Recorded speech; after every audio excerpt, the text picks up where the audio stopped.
여러분들은 눈앞에 있는 처참한 광경에 할 말을 잊어본 적 얼마나 있으신가요? 저는 살면서 저한테는 절대 그런 일들이 일어나지 않을 줄 알았습니다. 믿어 의심치 않았던 사람의 배신은 저한테 씻을 수 없는 상처와 분노를 안겨줬어요. 오늘 저는 지금까지 살면서 가장 심하게 배신당한 그 일을 여러분께 얘기해 보려고 합니다. 남편과 저는 대학교 CC였습니다. 대학교 1학년 때 만나서 누구보다 순수하고 열정적인 사랑을 했지요. 사실 저는 고집도 세고 자존심도 세고 누구한테도 지고 싶지 않은 말괄량이 같은 성격이었습니다. 지금도 아직 많이 바뀌지는 못한 것 같아요. 그에 비해 남편은 사교성도 좋고 서글서글한 성격에 엄청난 미남은 아니지만 누가 봐도 호감상인 얼굴이었습니다. 잘생겨서 더 좋아하기도 했었네요. 오리엔테이션 때부터 같은 조가 되어 같이 게임하고 새벽까지 술 마시고 같이 춤도 연습하고 하다 보니 어느새 가장 친한 친구 사이가 돼서 캠퍼스를 누비고 다녔습니다. 사실 친한 친구라고 하지만 남자친구가 되었으면 좋겠다고 전 계속 생각하고 있었습니다. 친구들은 너희들 그렇게 붙어 다니다가 진짜 사귀는 거 아니냐고 놀려댔어요. 그렇게 사이좋게 잘 지내다가 제가 못 참고 먼저 고백을 해서 커플이 되고 오랫동안 사귀고 결혼까지 하게 됐습니다.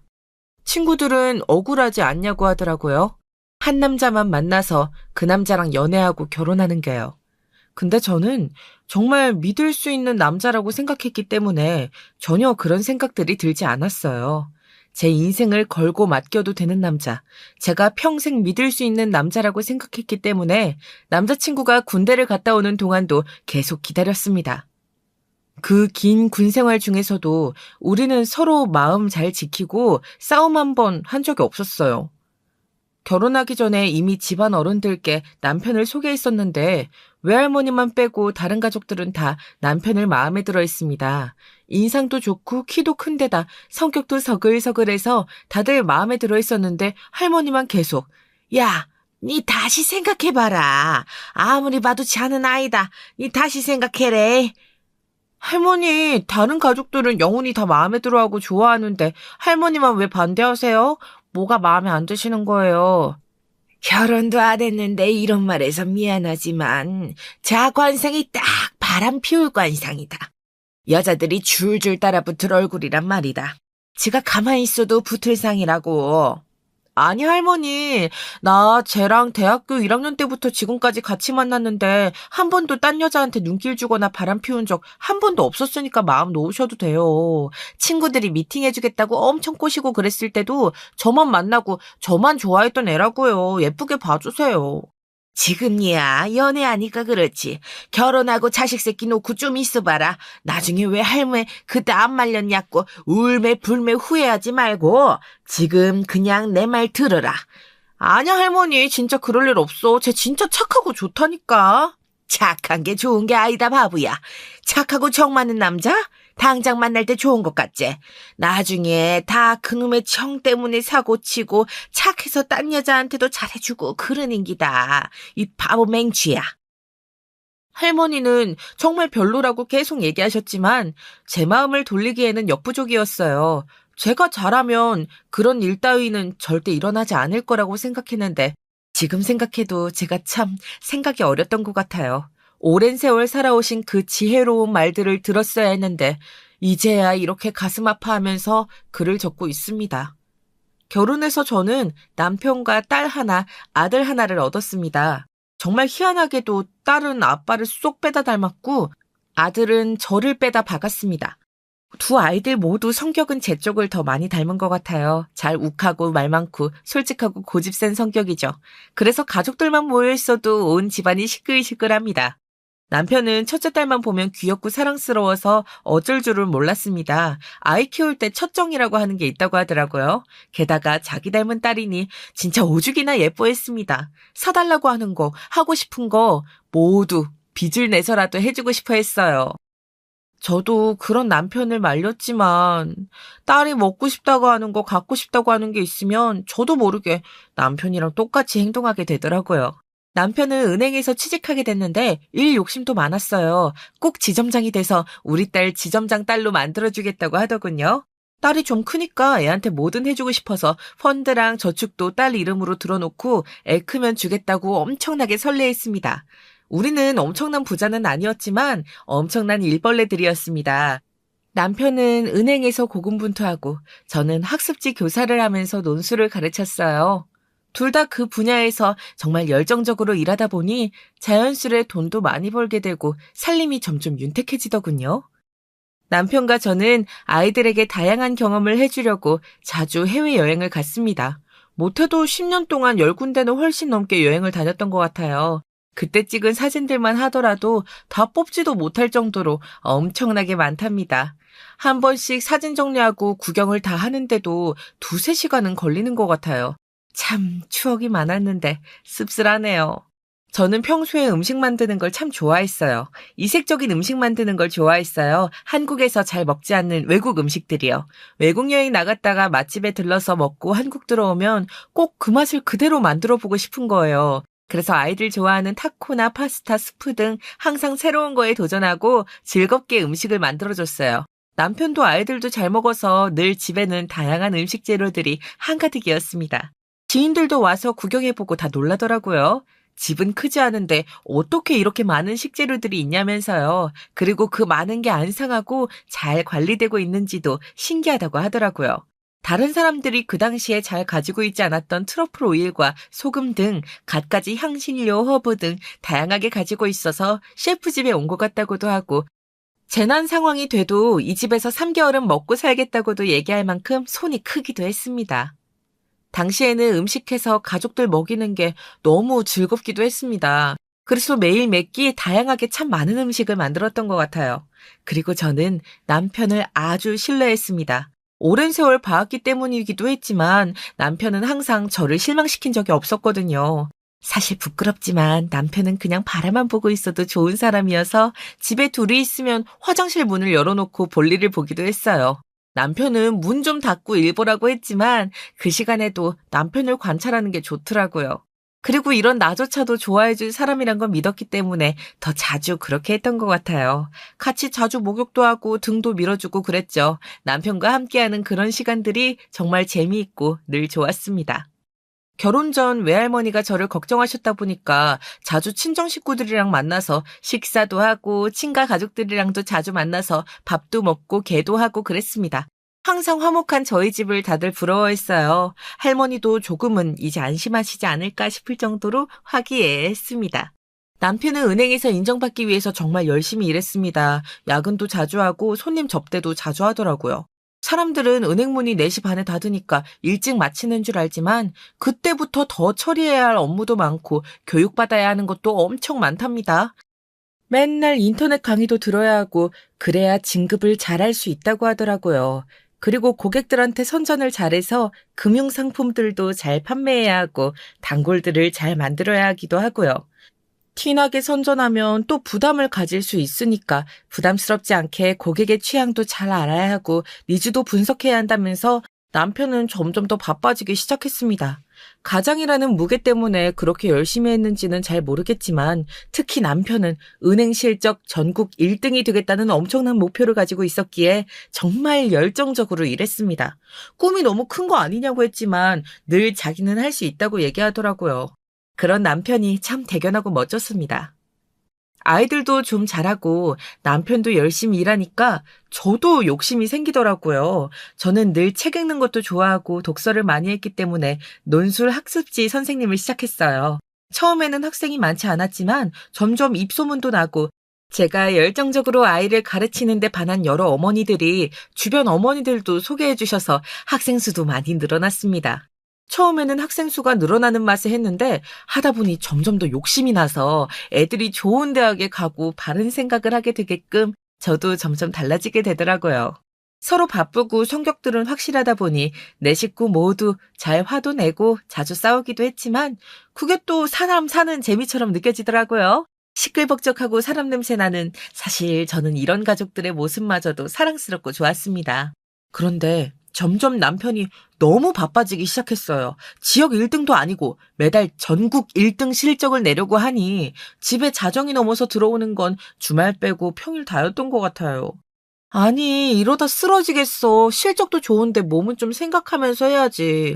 자기 평일에 퇴근 시간에 들어온 적 언젠지 기억은 나니?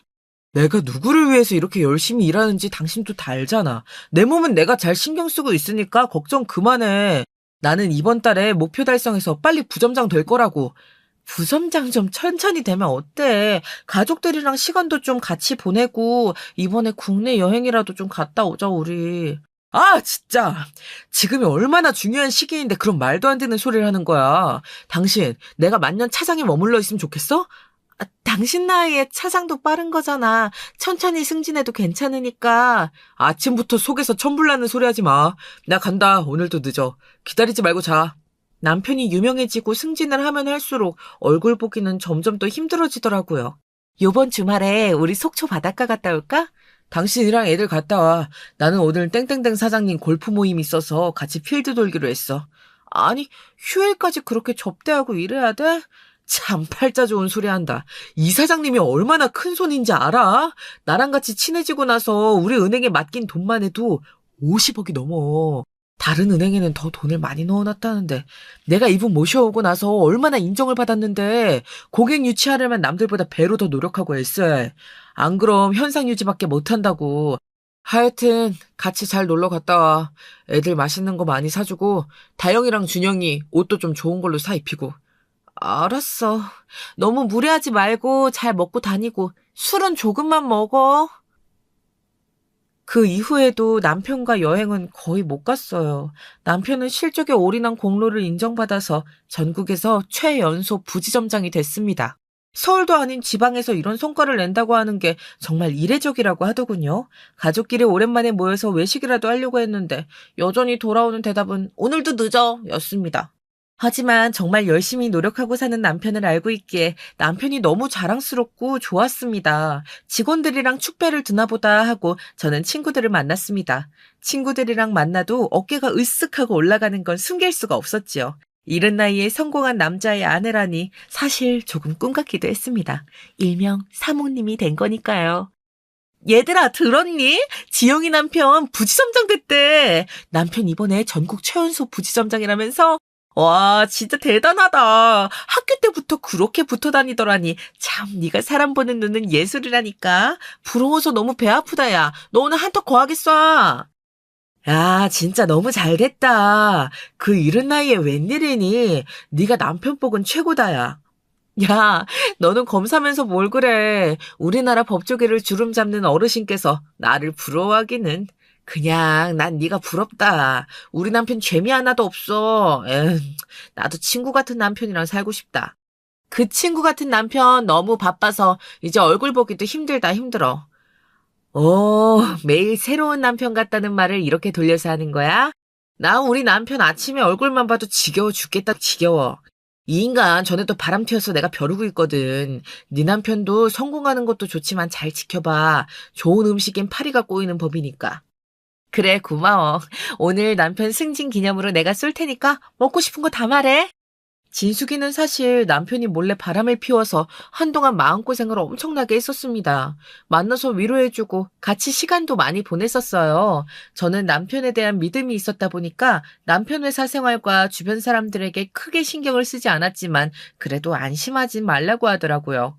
그래도 우리 애 아빠는 그럴 사람이 아니야. 일하느라 올인한 사람한테 이런 생각 가지는 것도 미안하지. 에휴, 늘 이런 생각들을 하고 살았는데 지금 생각하면 너무 스스로가 웃긴 것 같습니다. 같이 사는 남편 마음도 제대로 모르고 있었으면서 저런 확신은 어떻게 가지고 있었던 걸까요?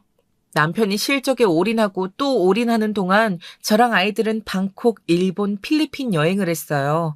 애들 지금 한창 어리고 시간 많을 때 다양한 세상을 봐야 한다고 적극 추천을 하더라고요. 다양한 맛집을 데리고 다녔는데 그래도 엄마가 만든 게 더 맛있다고 말하는 아들 때문에 어깨가 으쓱하더라고요. 여러 유적지도 보여주고 역사 관련한 이야기도 해주곤 했어요. 사실 아이들 구경만 하는 게 아니라 교육 목적도 있는 거다 보니까 저도 좀 공부해서 가지 않으면 안 되는 상황들이 생기더라고요. 애들은 이게 뭐야? 저게 뭐야? 엄청나게 물어보곤 하니까요. 매달 그렇게 실적에 매달리니 남편은 부지점장 된 지 2년 만에 지점장이 됐습니다. 그 2년 동안 딱 한 번 말고는 실적 1등을 놓친 적이 없어서 파격적인 승진을 하게 된 거래요. 이제 꿈을 다 이뤘으니까 좀 생활의 여유도 생기고 가족들끼리 시간도 보낼 수 있게 될 줄 알았습니다. 그런데 전보다 더 시간이 없더군요. 아예 자기 생활이 없는 수준이었어요. 아니, 여보, 집이 무슨 여인숙도 아니고 잠만 자고 나가는 게 말이 돼? 언제까지 이렇게 살아야 하는 거야? 아니, 무슨 팔자 좋은 소리를 하고 있어. 지점장 됐다고 다 끝인 줄 알아? 최연소로 지점장 돼서 내가 얼마나 잘하는지 다 지켜보고 있다고. 진짜 실력으로 여기까지 올라왔다는 걸 보여줘야 은행 임원이 되지. 내가 제일 실적 많이 올렸던 사람인데 지점장 됐다고 일 안 하면 실적이 예전처럼 나올 것 같아? 아, 진짜 팔자 좋은 소리만 하네. 아니, 자기 일도 좋은데 이건 해도 너무하잖아. 애들은 나만 키우냐고. 애들한테 관심이 있긴 해. 내 생각은 하루에 얼마나 하는데. 아니, 내가 돈을 안 벌어다 줬어? 여행을 못 가게 했어? 당신 하고 싶어 하는 거 못하게 한 적이 있어. 왜 갑자기 아침부터 바가지를 긁어, 사람 피곤하게. 사람이 돈으로만 사니? 왜 점점 예전 당신 같지가 않고. 내가 누구랑 사는지 모르겠다고 요즘. 바가지도 적당히 하자 좀. 매일 일하고 신경 쓰느라 머리털도 다 빠질 지경이야. 팔자 좋은 소리 그만하고 나 출근해야 해. 나중에 봐. 자주 야근하고 집에 못 들어오는 남편이 걱정되기도 하고 지점장 됐는데 직원들 사기도 좀 올려주고 싶은 마음에 오래간만에 요리 실력을 좀 뽐내보기로 했어요. 장도 보고 재료 손질에 시간도 많이 걸려서 정말 힘들었지만 예전보다 점점 더 슬림해져가는 남편을 좀 먹이고 싶더라고요. 음식을 한가득해서 은행 마치는 시간에 찾아갔습니다. 남편이 사무실에 들어갔는데 은행 여직원이랑 대화 중이더라고요. 갑자기 제가 찾아갔더니 남편은 많이 놀란 눈치였습니다. 여직원도 놀라서 눈이 휘둥그레지더라고요. 아, 대화 중이셨구나. 안녕하세요. 여보, 직원들이랑 다들 좀 드시라고 만들어서 가지고 왔어요. 아니, 왜 말도 없이 갑자기 이렇게 찾아오고 그래? 굳이 이렇게 음식 안 해와도 되는데. 아, 이게 다 뭐야. 예승 씨, 이거 직원들 좀 갖다 줘요. 네, 잘 먹겠습니다, 사모님. 오면 온다고 말을 하고 와야 할 거 아니야. 일하는 직원들이 갑자기 지점장 사모가 나타나면 얼마나 당황하겠냐고 그런 생각은 안 해? 아, 내가 뭐 못 올 때 온 것도 아닌데 왜 이렇게 화를 내? 내가 뭐 못 올 때 왔니? 다 자기 기 좀 세워주려고 하는 거지. 음식 만드느라고 내가 얼마나 힘들었는지 알아? 잘했다고 칭찬은 못 해줄 망정. 뭐 나쁜 짓 하다 걸린 것처럼 왜 이렇게 날카로운 건데. 음식은 고마운데 미리 얘기하고 오면 좋잖아. 그리고 직원들 맛있는 건 그냥 내가 사주면 되니까 앞으로는 이런 수고 하지 마. 나 오늘도 늦을 거니까 먼저 들어가. 너무 신경질적이어서 바로 돌아서 나오는데 아까 그 여직원에 맛있게 잘 먹겠다고 웃으며 인사를 하더라고요. 나이는 좀 있어 뵀는데 참 참하고 여리여리해 보이는 인상이었습니다. 남편에 대한 서운함이 그래도 좀 녹아내리더라고요. 네, 열심히 만들었으니까 맛있게 잘 드셔주세요. 네, 살짝 맛봤는데 고수향도 좋고 정말 맛있더라고요. 근데 지점장님 고수 싫어하신다고 했는데 어떡해요? 아니에요. 저희 남편 고수 잘 먹는데? 전에 지점장님이 고수 싫어하신다고 하셨던 게 생각나서 그만. 아, 제가 착각했나 봐요. 정말 잘 먹겠습니다. 네, 나중에 봐요. 어색하게 인사하고 나오는데 이 찝찝함이 이로 말할 수 없었습니다. 대학 시절부터 만났기에 남편 식성은 제가 누구보다 잘한다고 확신하고 있었거든요. 저랑 있으면 늘 맛있다고 하고 같이 먹어주고 했는데 그새 10년 넘게 먹던 고수가 갑자기 싫어진 걸까요? 그리고 그 여직원은 왜 그렇게 남편 식성을 꿰고 있는지 더 신경이 쓰였습니다. 집에 늦게 돌아온 남편한테 고수 얘기를 물어보자니 자존심이 상하더라고요. 직원들 맛있게 잘 먹었냐면 물어보니 남편이 피곤하다고 잘 먹었겠지 하면서 다음부터 싸울 필요 없다고 말을 자르더군요. 제 눈도 쳐다보지 않고 얘기하는데 제가 다른 사람이랑 대화를 하는 건지 등짝이랑 대화를 하는 건지 모를 정도였어요.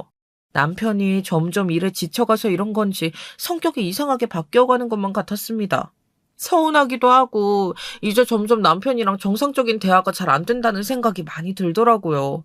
언젠가부터 승진, 실적 얘기 말고는 제대로 된 일상 대화도 해본 적 없는 느낌이었고, 대화가 조금만 기다려지라고 하면 남편은 표정부터 찡그려지기 시작했으니까요. 피곤하고 힘들어서 그런가 보다 하고 이해하고 넘어가려고 했지만 저도 참는 데 한계가 있었습니다. 두고 보자 하고 며칠 동안 벼르고 있는데 갑자기 건강하게 잘 지내시던 엄마가 병원에 입원하셨다는 연락을 받았어요. 정신없이 병원으로 달려갔는데 갑자기 뇌출혈이 일어나서 바닥에 쓰러져 있는 걸 새언니가 발견한 거였습니다. 조금만 늦었어도 바로 돌아가셨을 텐데 그래도 빨리 발견이 되어서 그나마 다행이라는 거였습니다. 하지만 오늘을 넘기기 힘들 수도 있을 것 같다는 말에 눈물이 앞을 가렸습니다. 생각나는 건 남편밖에 없더군요. 손을 떨면서 남편한테 전화를 걸었습니다. 여보, 어디야? 있잖아, 나 지금 집이야. 내 여권 어디 있어? 갑자기 여권은 왜? 업무차 중요한 출장 때문에 급하게 지금 출국해야 해서. 갔다 와서 자세하게 설명해 줄게. 지금 정신이 하나도 없어. 여보, 엄마가 지금 많이 아프대. 오늘 내일 하실 것 같아. 빨리 좀 와줘. 장모님 건강하셨으니까 별일 없으실 거야. 나 지금 급하게 공항으로 가야 되니까 통화는 나중에 하자고 좀. 아니, 지금 와. 엄마가 위독하다고. 우리 엄마가 아프다잖아. 지금 일이 뭐가 중요해. 그 은행에 너 말고 다른 직원은 없어? 뇌출혈이야, 뇌출혈. 지금 수술 들어가시는데 못 깨어날 수도 있대. 엄마가 위독하다고 하는데 어떻게 너는 네 할 말만 하고 못 간다는 얘기만 하는 건데. 나이 들면 어른들 한 번씩 입원도 하시고 그럴 수도 있는 거지. 내가 지금 거기 갈 상황이 안 된다고 얘기하잖아. 내가 놀고 먹는다고 그러는 것도 아니고 이해 좀 해주면 안 되냐고. 매번 이렇게 설명해야 해? 너도 알잖아. 내가 얼마나 바쁘고 일하느라 쉬지도 못하는지. 다른 사람도 아니고 네가 계속 이러니까 정말 힘들다. 몇 번을 설명해야 하냐고. 아, 진짜 진절머리가 나네. 너 지금 뭐라 그랬어? 네가 그러고도 사람이야? 우리 엄마 오늘 내일 한다고 몇 번을 말해 알아듣냐고. 우리 가족이잖아. 돈 벌고 일하는 것도 우리 같이 잘 살고 행복하자고 하는 거 아니야? 근데 우리 엄마 네 장모가 쓰러졌다는데 왜 걱정도 안 하고 아예 올 생각도 마음도 없는 것처럼 얘기하냐고. 너 대체 왜 그러냐고 정말. 그만해. 듣기 싫어. 장모님한테 갔다 왔다가 나중에 서랍장에 넣어도 서류 확인 좀 해봐. 나도 오랫동안 생각했는데 이젠 아닌 것 같다. 나 갔다 와서 결판을 보자 우리. 남편은 예전에 제가 사랑하던 그 사람이 아니었어요. 항상 다정하고 저와 가족이 최우선인 사람이었는데 대체 뭐가 그 사람을 그렇게 만든 걸까요? 수술실에 들어가기 전엔 그래도 따뜻했던 엄마 손이었는데 수술 들어간 지 얼마 되지 않아 더 큰 출혈이 발생하는 바람에 엄마는 결국 돌아가셨어요. 아무리 엄마 손을 붙잡고 어루만져도 싸늘해진 손이 다시 따뜻해지지는 않더라고요. 한참을 울었습니다. 집에 돌아와 보니 남편은 급하게 옷가지를 챙겨갔는지 이리저리 짐들을 뒤집어 놓고 난리가 났더라고요. 확인해보라고 했던 서류를 열어보니 세상에 그건 이혼 신청서였습니다. 내 평생 부모님 말고 가장 아끼고 믿었던 남편이 저에게 이런 배신을 할 줄은 꿈에도 몰랐습니다. 갑자기 이 남자가 왜 이러는지 도저히 이해가 가질 않았어요. 사람이 왜 이렇게 갑자기 변하는 걸까요? 그런데 뭔가 갑자기 생각이 번뜩 스치더라고요. 거실에 있던 노트북을 켜고 남편 아이디로 로그인되어 있는 초록창을 켜니 비행기 예매 내역이 뜨더라고요. 세상에, 어디로 출장 갔는지 아세요? 휴양지로 유명한 그 이름도 찬란한 괌이었어요. 괌으로 누가 출장을 갈까요? 그리고 같이 예매되어 있는 익숙한 이름이 눈에 보였습니다. 오예승. 특이한 이름이라 잊지 않고 있었는데 이 여자랑 괌으로 갔다고? 남편 은행에 찾아가 보니 직원들 눈이 휘둥그레지더라고요. 지점장님 가족여행 가신다고 하셨는데 사모님은 안 가셨나 봐요. 이번에 바다 보고 오신다고 엄청 자랑하셨었는데. 네, 그렇게 됐네요. 오예승 씨도 어디 갔나 봐요? 네, 갑자기 무슨 사정이 생겼다고 연차를 땡겼었는데, 무슨 사정인지는 잘 모르겠습니다. 지점장님이 비슷하게 돌아올 것 같다고 했었는데. 네, 알겠습니다. 돌아 나오는 제 눈에서 눈물이 후두둑 쏟아졌어요. 등 뒤에서 직원들끼리 술렁거리는 소리가 들렸습니다. 야, 이거 상황 이상하게 돌아가는 것 같은데? 지점장이랑 예승씨 같이 놀러 간 거야, 그럼? 지금 사모한테 들킨 거 아니야? 나 진짜 여리여리하게 여시같이 생겨가지고 사고 한번 크게 칠 줄 알았다, 정말. 어쩐지 예승 씨한테 VIP 계속 몰아주고 좋은 일거리 계속 주더라니. 야근 안 해도 되는데 야근 계속해서 나는 일에 미쳤구나 생각했는데 그게 아니라 유부남한테 미쳤던 거구나. 미쳤다. 저 사모님 큰일 나시는 거 아니야? 다 눈치채고 엄청 충격 먹고 가시는 것 같은데 어떡해. 다리에 힘이 풀려서 은행 앞 계단에서 한참을 앉아 있었습니다. 숨을 몰아쉬고 일어서서 아이들 데리고 엄마 장지로 갔어요. 무슨 정신으로 장례식장으로 갔는지 지금도 잘 기억이 나질 않아요. 그날이 제가 세상에 태어나서 가장 많이 울었던 3일이 아닐까 싶어요. 세상에서 제일 믿고 의지했던 두 사람이 사라져버린 날이어서 그랬던 것 같아요. 외할머니가 얘기했던 게 생각나더군요. 나중에 울고불고 해봤자 소용없대. 그래. 지금 내가 울고불고 해봤자 달라지는 건 없는 거야. 더 이상 저런 남자와 살 수도 없고. 근데 애들이 너무 불쌍해. 우리 애들 어떡하지? 상복을 입고 앉아있는 제 옆에서 저를 달래며 같이 울던 아이들이 눈에 들어왔습니다. 난 대체 어떻게 해야 좋을까? 진숙이밖에 생각나는 사람이 없더라고요. 그렇잖아도 진숙이가 부고를 듣고 달려와 줬습니다. 얘, 너 왜 혼자 있어? 남편은 어디 가고? 진수가, 나 어떡하면 좋을까? 나 어떻게 해야 해? 왜? 무슨 일이야? 엄마 때문에 너무 슬퍼서 그래? 아우, 힘내. 우리 살면서 언젠가 한 번은 겪어야 하는 일이잖아. 힘내라, 친구야, 어? 그 사람, 바람났어. 지금 엄마 위독하다고 했는데 공항 가야 한다고 엄마는 괜찮을 거라고 하면서 가더라? 은행 여직원이랑 둘이서 괌에 놀러 간 것 같아. 뭐라고? 확인은 제대로 해봤어? 너 심증만 있으면 안 돼. 물증을 잡아야지. 이 미친놈이, 미친 뭐 이런 놈이 다 있어. 어떡해 내 친구. 울지 마. 울지 말고 강해져. 내가 이 새끼 꼭 복수해줄게. 두고 봐. 지금은 우선 네 마음이랑 몸부터 잘 추스르자. 내가 대한민국 검사인 거 알지? 공권력이든 뭐든 다 써서 내가 네 복수해줄 테니까 울지 마.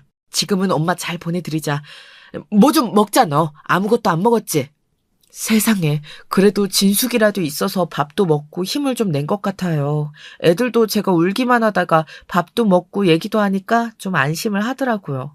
3일장을 다 치를 때까지 진숙이는 계속 옆에서 저를 지켰습니다. 아이들은 왜 아빠가 안 오냐고 물어봤지만 저는 차마 뭐라고 대답해야 할지 모르겠더라고요. 옆에 있던 진숙이가 대충 둘러대 줬습니다. 다만 생각이 깊은 아들은 뭔가 상황이 이상하게 돌아간다고 생각하는 것 같았어요. 진숙이는 혹시나 제가 극단적인 선택을 하거나 쓰러질까봐 걱정을 많이 하더라고요. 화장실에 갈 때도 저를 따라왔습니다. 그만큼 저한테 남편이란 존재가 어떤 존재인지를 잘 아는 사람이었기에 제가 무너질까봐 저를 계속 살펴봐줬어요. 진숙이도 처음 남편이 외도한 사실을 알았을 때 하늘이 무너지는 것 같았대요. 처음에는 너무 믿고 싫었다가 나중에 자기도 모르게 사건 파일 정리하듯이 남편의 약점과 외도 증거들을 모으기 시작했다더군요. 그래서 지금의 저를 가장 잘 이해하면서도 마음 아파해주고 슬퍼해줬습니다. 괌에서 돌아온 남편과 만났을 때 최대한 이성적으로 대하려 했지만 잘 먹고 잘 쉬고 돌아와서 둥그러진 얼굴을 보는 순간 부하가 치밀었습니다. 그래, 그 여직원이랑 괌은 잘 다녀왔니? 뭐? 그게 무슨 말이야? 말도 안 되는 소리라고 있어. 말도 안 되는 소리였으면 정말 좋겠다. 네가 어떻게 날 이렇게 배신하니? 나한테 왜 그랬어? 너 대체 왜 그러는데? 그래. 이렇게 됐는데 뭘 더 숨기겠어. 너는 널 참 모른다. 헤어지는 마당에 뭐 너도 네 모습 정도는 알아야지. 나 네가 만들어주는 음식 정말 싫었어. 향신료 냄새만 맡아도 입맛이 뚝 떨어지는 거 너 알긴 했니? 나 한식 좋아한다. 네 취향 맞춰주느라 이것저것 먹었지만 늘 싫었다고. 넌 그렇게 오래 살았으면서 내 음식 취향 하나 제대로 몰랐어. 내가 비위 약하고 더러운 거 싫어하는데 너는 화장실 문 열고 일보더라. 샤워 다 하고 나서 알몸으로 돌아다니고. 난 아직도 네가 이해가 안 돼. 최소한 여자라면 좀 가리고 덜 드러내야 하는 것도 있는 건데 어느 순간 네가 전혀 여자로 보이질 않더라. 어느 여자가 그러냐 정말. 그 외에 이것저것 많지만 거두절미하고 나 이제 더는 못 참겠어. 너랑 안 맞고 너의 그 자기중심적인 태도와 생활 습관에 질렸어. 그런 너랑 몇십 년을 더 살아야 한다고 생각하니까 나 너무 싫더라. 헤어지자 우리. 그런 사소한 이유들 때문에 바람을 피우고 우리를 버린다고? 너는 여자에 미쳐서 네가 그렇게 아끼고 예뻐하던 네 자식들도 버릴 셈이야? 정신 차려, 정신 차리라고. 우리가 같이 한 세월이 얼만데. 20살 때부터 사귀고 결혼하고 지금까지 우리가 같이 한 세월이 얼마인데. 너 진짜 후회 안 하겠어? 그리고 다영이, 준영이 너 얼마나 좋아하는지 알잖아. 너 애들 보기 부끄럽지도 않아? 그런 말 하지 마. 나 정말 많이 참았어. 늘 내가 기다리고 인내하고. 난 항상 너 맞춰주는 사람이었잖아. 우리가 왜 싸운 적이 없는 줄 알아? 안 싸운 게 아니라 내가 너한테 늘 맞춰주고 내가 하고 싶고 먹고 싶고 바라는 것들은 얘기하지 않았기 때문이야. 근데 나도 한 번쯤은 나를 살펴주고 제대로 이해해줄 수 있는 사람을 만나고 싶더라. 너한테 맞춰주느라 나도 잊고 있던 내 입맛, 식성들까지 말하지 않아도 알고 날 챙겨줄 수 있는 사람. 근데 어느 순간 내가 왜 참고 있지 싶더라. 나도 이제 나한테 잘 맞춰주고 날 정말 아껴주는 사람, 진짜 여자 같은 사람이랑 살고 싶어 이제. 빨리 서류 작성해서 보내줘. 애들한텐 내가 잘 설명할게. 이런 대화를 진숙이에게 해줬더니 정말 진숙이는 치를 떨었습니다. 야, 걱정하지 마. 내가 이러려고 이런 직업을 가진 건 아니지만 네 남편 골로 보내는 것 하나도 어렵지 않아. 말만 해. 그렇게 오랜 세월 같이 알고 지내고 부부로 같이 살았으면서 뭐가 어째? 야, 그놈 위해서 네가 얼마나 노력하고 살았냐. 내가 그 년놈들 잘 사는 꼴 절대 못 보지. 내가 아주 작살을 내버리려니까. 야, 살살해라 살살해.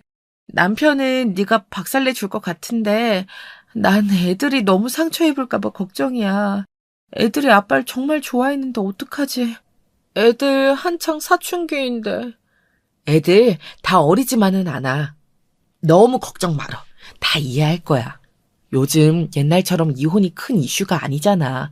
이혼 가정이 얼마나 많은데 뭐. 애들 이 상황도 다 이해하고 좀 있으면 괜찮아질 거야.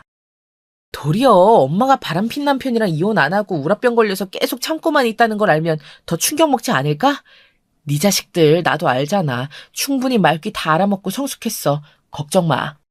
최대한 차분한 목소리로 아이들을 불러서 상황을 설명했습니다. 애들도 집에 와보니 아빠 짐이 없어져 있고 아빠는 외할머니 장례식 때도 오지 않으니 조금씩 이상하게 생각하는 것 같더라고요.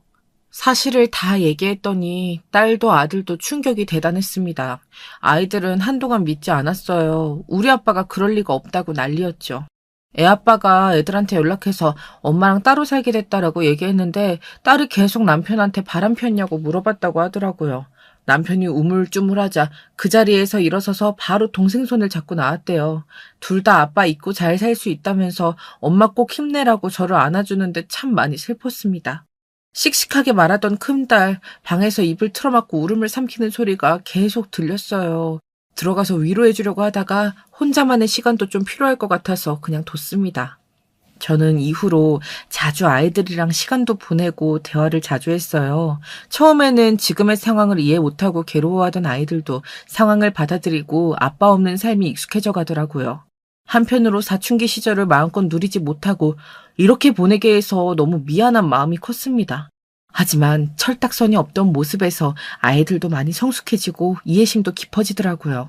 제 친구 진숙이는 남편을 캐기 시작했습니다. 분명히 남편이 최연소로 초고속 승진을 한 데에는 뭔가 비리나 석연찮은 것들이 있을 거라고 말이죠. 그럴 줄 알았다며 캐는 족족 별의별 것들이 다 나오더라고 얘기를 하는데 정말 놀라 자빠지는 줄 알았습니다. 남편이 보니까 엄청 사기를 많이 치고 다녔다고 하더라고요. 고객 유치하려고 거짓 정보도 많이 흘리고 다녀서 손해본 사람들도 많고 게다가 VIP 고객한테 절차를 무시한 불법적인 혜택도 많이 지원하고 심지어 고급 룸살롱 같은 데 데려가서 성접대도 했다더라고요. 정말 믿어지지가 않았습니다. 자기도 딸이 있는 사람인데 제가 아는 그 사람이 아니더라고요. 이미 그 가게랑은 계약을 맺은 것처럼 예약제로 돌아가고 있더라고요. 자주 그런 손님들을 많이 데려왔었다고 해요. 진숙이는 증거 자료를 하나 또 모아서 VIP 고객들 사모님들한테 다 뿌렸더라고요. 그리고 은행 본사에다가 유부남 지점장이랑 여직원이 괌으로 여행 가고 불륜한 사실도 더 터뜨려 버렸어요. 본사 홈페이지가 난리가 나다 못해 그 둘은 신상까지 다 털렸습니다. 그 둘의 불륜으로 인해 여론이 시끌시끌해지자 은행 이미지를 위해 남편과 상간녀는 퇴사 처리됐다고 하더라고요. 은행 사장도 저한테 따로 연락이 와서 어떻게 위로의 말을 남겨야 좋을지 모르겠다고 얘기하더라고요. 전화를 받는데 참 할 말이 없고 상대방도 참 할 말이 없는 상황 같았습니다. 바람핀 남편이 속 시원하면서도 그렇게 고생해서 그 자리에 올라갔는데 참 만감이 교차하더라고요. 그 오랜 세월 노력해서 이뤄놓은 업적들은 다 불륜으로 일타니 아무리 생각해도 정말 바보 같다는 생각밖에 들지 않더군요. 남편은 끈기 있는 사람이었기 때문에 또 재기할 거라고 생각했습니다. 얼마 안가 일을 좀 쉬다가 능력이 좋다 보니 제2은행권에 또 취업을 했다는 소식을 들었습니다. 저는 그만두려 했지만 우리 진숙이는 쉽게 놓아주지 않더라고요. 각종 비리를 저지르고 불륜까지 해서 쫓겨난 직원이라는 걸 그 지점에 일하는 모든 사람들이 다 알게끔 또 조치를 했더라고요. 기존 직원들이 자기 은행 이미지를 망치는 직원과 함께 하고 싶지 않다고 다 불만을 표출하는 바람에 거기에서도 버티려고 했었지만 손님들까지 찾아와서 난동을 부리는 바람에 사직서를 내고 짐 들고 돌아갔다는 소식을 들었습니다.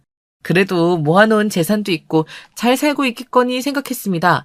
배 아프지만 그 상간녀와 좋은 아파트에 들어가고 둘 사이에 아들도 하나 낳았더라고요. 정말 불타는 사랑이었나 보다 했는데 근데 참 웃기죠.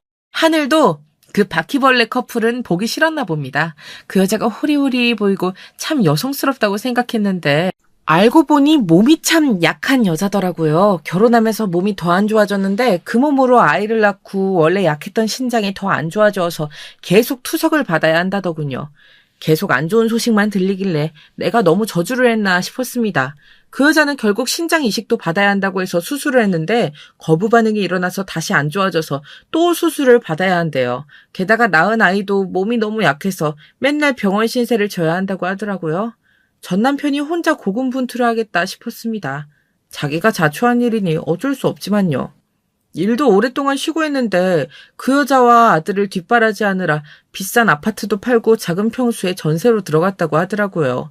진숙이는 어떻게 이런 많은 소식들을 잘도 알아오는지 참 멋진 친구를 둔 것 같아요. 저는 속 시원해야 할지 좋아해야 할지 감이 잘 오지 않았어요. 한때 세상 누구보다 의지하고 좋아했던 사람이 몰락하는 것이 참 씁쓸하네요. 전 한동안 쉬던 학습지 교사 일을 다시 시작했습니다. 다시 시작하려니 막막하고 걱정이 많이 되더라고요. 그런데 저도 참 웃긴 게 한 번 시작하고 나니 또 1등을 해야겠더라고요. 과외도 여러 팀이 잡히고 또 저한테 배우는 애들은 어떻게든 책임지고 논술 실력을 올려주니까 저를 찾는 사람이 점점 더 늘어나더라고요. 그래서 한 달에 600에서 700 정도 수입을 올리고 살고 있습니다. 저 결국 저희 회사에서 전국 1등을 하게 되었어요. 나이도 있고 일도 꽤 쉬워서 회사에서 좀 걱정했었지만 이제는 간판 교사가 돼서 정말 기분이 좋았습니다. 애들 대학교도 보내고 애들 아빠 있을 때보다 더 좋은 것, 가지고 싶어하는 것들을 더 많이 해주고 싶어서 시작한 일인데 제가 도리어 더 만족감과 성취감을 느끼게 된 것 같아요. 애들도 저 혼자 키우려니 좀 부담이 됐었는데 제가 이렇게 일적으로 성공하니까 애들도 저를 자랑스러워하는 것 같아서 기분이 좋았습니다. 작게나마 위안이 됐어요. 근데 그새 철이 들어버린 애들은 예전처럼 이것저것 다 사달라고 떼쓰는 일도 없어서 좀 슬퍼요. 한 번씩 아빠를 만나고 오면 애들은 저 혼자 저녁을 먹었을까봐 걱정해서 빨리 돌아오곤 하더라고요. 자기들 스스로 공부하려고 하지 않아도 공부도 하고 미래 계획도 스스로 세우고 있더라고요. 정말 대견하면서도 갑자기 어른이 되게 만들어버린 것 같아 좀 많이 서글픕니다. 한창 부모 사랑 받으면서 방황도 해보고 싸우기도 해보고 이거 사달라 저거 사달라 요구도 하고 해야 하는데 그런 투정조차 못 해보게 만든 게 정말 가슴이 아픕니다. 누구보다 아빠 사랑을 많이 받고 자란 딸이 특히나 더 걱정이 됐었는데요. 딸은 아빠 닮아서 참 예민하고 아빠 없으면 안 되는 아이였거든요. 최연소 지점장이던 아빠가 항상 자랑거리였고 또 자기의 프라이드였었는데 이제 숨겨야 하는 존재처럼 되어버렸으니 제가 더 미안하더라고요. 근데 이 아이가 벌써 뚝딱하고 자라서 이제 고등학교를 졸업합니다. 이제 곧 성인이 될 텐데 뭘 하고 싶냐고 하면 자기 개발에 집중하고 인생 계획을 짤 거라고 하더군요. 20살 되면 연애부터 해봐야지. 그동안 공부하느라 못 해본 것도 많을 텐데. 무슨 자기 개발이야. 이럴 땐 좀 놀아도 돼. 좀 놀아. 이랬더니 연애는 나이 먹고 자리 커리어 좀 생긴 후에 해도 늦지 않다고 얘기하더라고요. 자기는 남자를 늦게 만나야겠다고 얘기하는데 전 큰 소리로 얘기했습니다. 나처럼 바보같이 한 남자 만나서 사귀고 바로 결혼하지 말고 여러 남자 다 만나보고 좋은 남자 골라서 잘 만나봐. 너는 나랑 다르게 최고의 선택을 할 거라 믿어. 어른들이 엄마가 이혼하면 딸도 이혼할 확률이 높다던데? 너는 그럼 어른들이 말하는 대로 살고 싶어? 아니, 나는 믿을 수 있는 사람 만나고 싶어.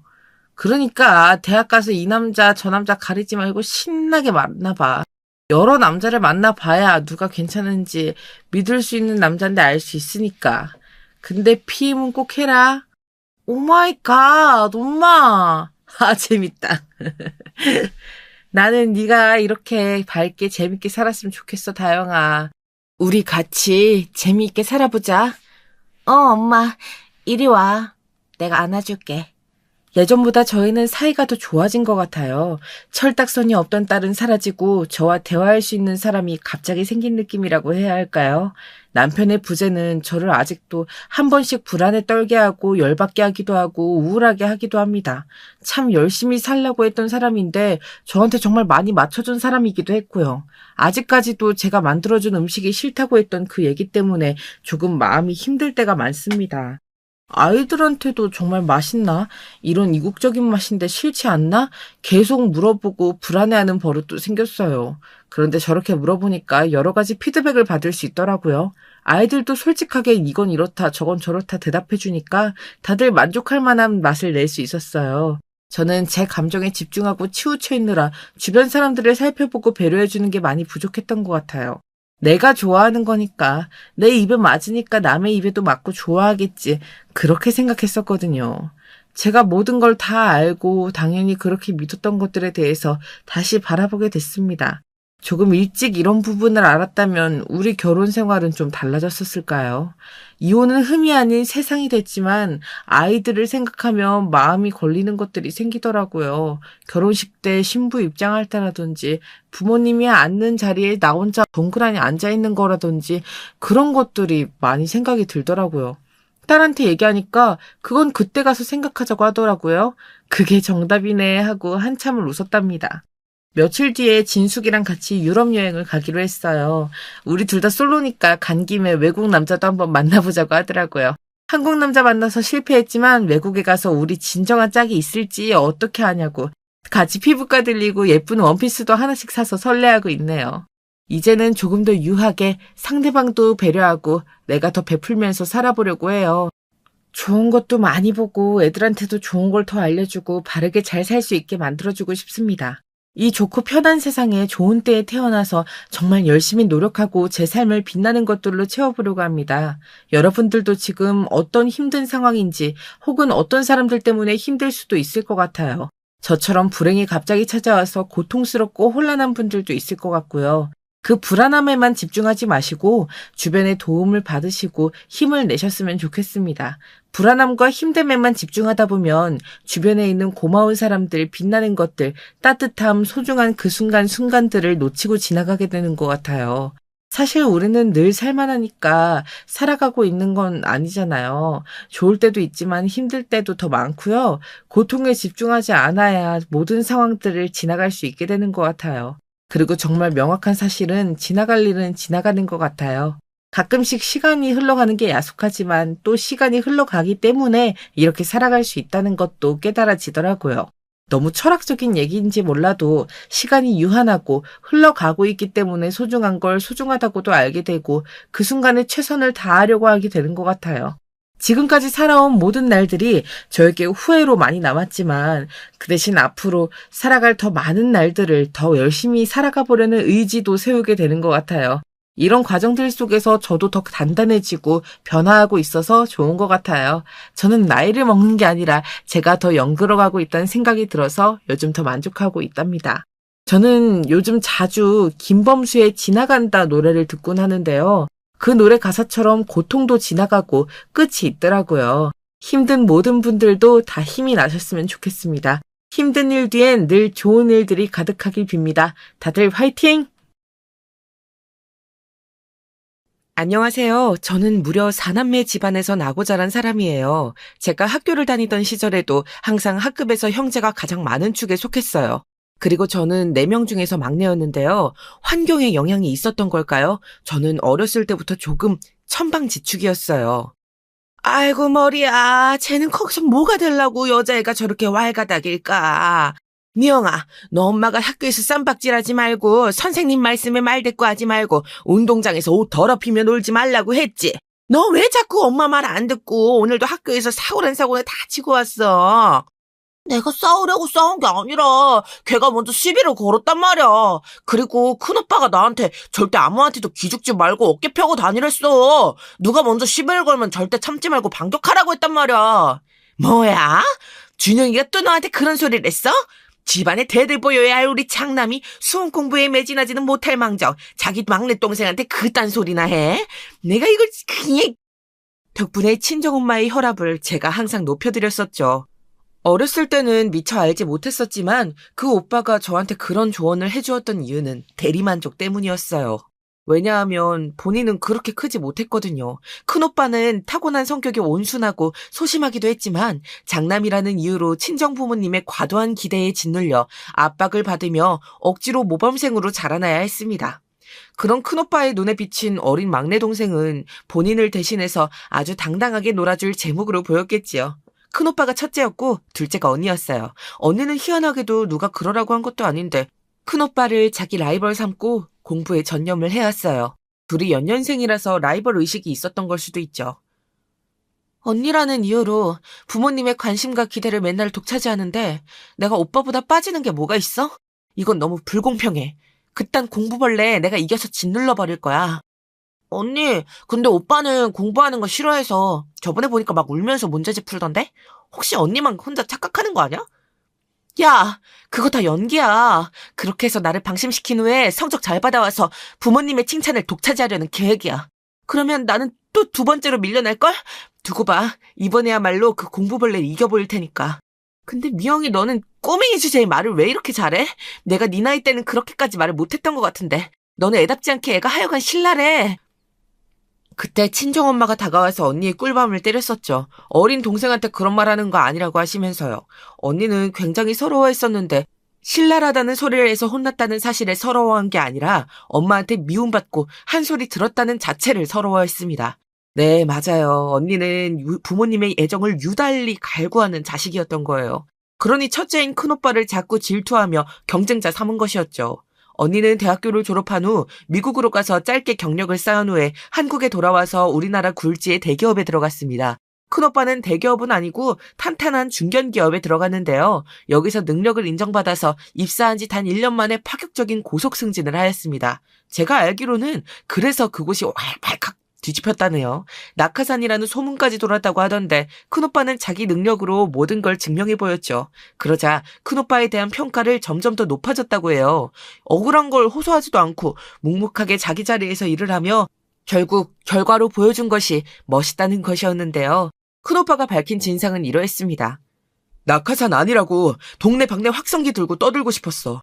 나에 대한 헛소문 퍼뜨리는 것들 전부 가만 안 두겠다고 큰소리치고 싶었는데 그럴 용기가 없어서 늘 상상에서만 그쳤고 그랬을 뿐인데 나를 과묵하고 믿음직스러운 일꾼이라고 칭하더라. 환장하겠어. 나는 그냥 하고 싶은 말을 할 용기가 없었을 뿐이야. 큰오빠가 다시 생각해도 어이가 없다는 듯이 아련하게 말을 하는데 그걸 보면서 될 놈은 어떻게든 되는구나 싶었습니다. 오해를 사도 결국 그 오해로 성공까지 가게 되었으니까요. 큰오빠는 심지어 집안 빵빵한 새언니하고 결혼했어요. 새언니는 소위 말하는 금수저 집안의 금지 오겹인데 사촌 형제가 큰오빠랑 같은 회사를 다니고 있었거든요. 그래서 우연히 안면을 튼 게 계기였다네요. 새언니는 큰오빠가 본인을 좋아하는 줄 알고 오랫동안 혼자 고민하다가 그 순정이 갸륵해 보여서 마음을 받아줬다고 합니다. 연애를 하다가 자연스레 결혼까지 했죠. 그런데 여기에는 또 비화가 있었어요. 큰오빠는 새언니를 원래 안 좋아했었다고 해요. 새언니를 두 번째 보게 되었을 때 여기 다니는 사람도 아니면서 왜 오지? 보통 자기 사촌이 다니는 회사 앞에 이렇게 놀러 오나? 이상한 사람이네. 이렇게 생각을 했었다고 합니다.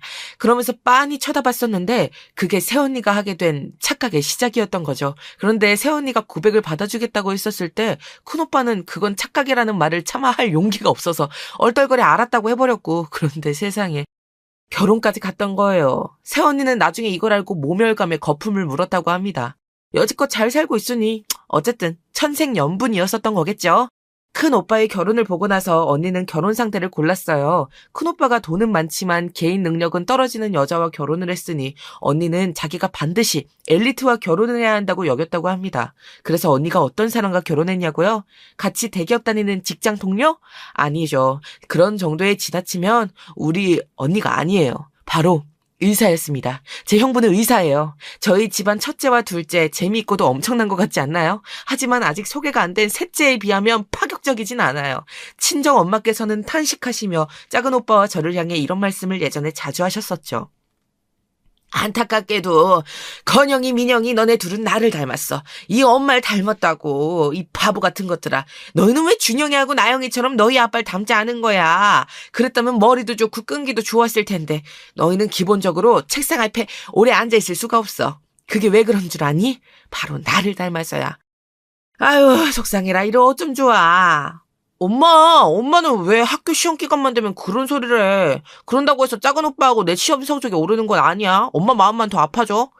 나도 알아, 이거사. 엄마 마음을 알 것 같으면 문제집 한 장이라도 더 풀든가. 너는 어쩜 그렇게 성이 맞아 없니? 건영이, 너는 엄마가 말하는데 어딜 가는 거야? 너 또 PC방 가는 거 아니야? 야, 임마! 듣는 척도 안 하고 자꾸 어딜 가! 친정엄마께서 피를 토하시는 심정으로 외치든 말든 작은 오빠는 유유자적이었습니다. 온 집안 사람들이 작은 오빠를 이렇게 불렀었는데 저는 그게 딱 맞는 별칭이었다고 생각해요. 바로 천상천하 유아독존이었답니다.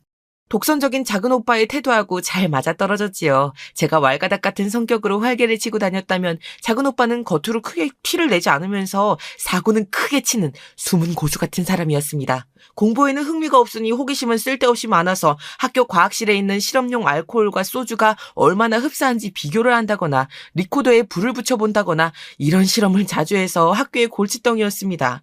친정엄마께서 작은 오빠 때문에 소갈이 많이 하셨더랬죠. 차라리 반항적인 성격이었다면 나았을 거예요. 작은 오빠는 친정 부모님께 딱히 대든 적도 없었고요. 다만 자기 하고 싶은 대로 하면서 자꾸 사고를 치는 게 문제였을 겁니다. 친정 엄마께서는 정말 미칠 노릇이라고 하셨었는데 반면 친정 아빠께서는 그냥 두라고 그러셨어요.